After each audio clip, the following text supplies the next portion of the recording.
คิดออกจะกินปิ้งน้ำตกเสือหองไห้แซ่บๆตอนแรกเนาะมาเบิ่งเมียปิ้งแม่ดำเบิดบ่แม่นน้ำตกแล้วอันนี้พูดน่ะเฮ็ดซีนตกเติมเพิ่นเผลอแป๊บเดียวหนึงมาเบิ่งซีนดำปิกเลยไหม้เบิดโอ้ยว่าสิเฮ็ดน้ำตกกินแซ่บๆเนาะจนสุกจนกระแดงเบิดจนสิเป็นซีนจี้แล้วเฮ็ดแบบใดกินแบบนั้นเนาะเฮาเป็นผู้นั่งท่ากินเนาะเมียเป็นผู้เฮ็ดก็สิมาซอยเนาะหลังจากที่ว่าสุกแล้วข้อยก็สิมาซีมเบิ่งตอนหนึ่งเบิ่งสีสันหน้าตายังเป็นตาแซ่บอยู่แต่ว่าอยากสุกหลายพุ่นแล้วแซ่บเนาะกำลังนุ่มกำลังดีเอาหยาบหน่อยหนึงแบบใดก็แซ่บคือกันสีมือเมียยกโปรให้ดอกหนึง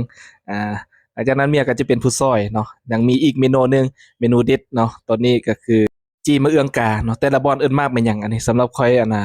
ไทยบางเวียงก็เอิ้นมะเอืองกาเนาะแต่มาอยู่อุดมไซนี่เขาเจ้าเอิ้นมักลิ้นใหม่บางบ่อนบางท้องถิ่นก็เอิ้นมักลิ้นฟ้าเนาะแล้วแต่นะแต่ละถิ่นเพิ่นเอิ้นเอามาจี้แล้วก็สิลอกเกล็ดดอกนางมันออกแล้วก็สิมาซอย จำเจียวเพีย สิเข้ากันอยู่บ่บัดนี้สุเจ้าสังเกตเห็นหยังบ่เห็นมักลิ้นใหม่เนาะข้อยก็ลื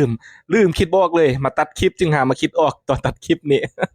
โอ้เผาแท้เผาว่าแล้วลืมเอามากินเอาง่อยปะอยู่ถึงตู้เย็นเอาไปกินมื้ออื่นเดี๋ยวมื้อนี้ก็อิ่มแล้วเนาะสิมีปิ้งซีนแล้วก็มีลาบเต็มมื้อสวยพู้นเนาะเจียวเพียกินเด็กน้อยก็มักแท้มักหว่าเด้เพิ่นว่าแม่นหยังบ่พอซัวเสือของให้แม่นหยังซีนเสือมาปิ้งกินบ่เพิ่นว่าเพิ่นบ่เข้าใจแม่นซีนควาย มามื้อนี้ก็ข้าวแรงแซ่บๆคือเก่าเนาะมาเด้อกินข้าวนำกันเด้อถ้ามาคลิปนี้ก็ช่วยกดไลค์กดแชร์กดรีโพสต์สวยเด้อเนาะขอบใจหลาย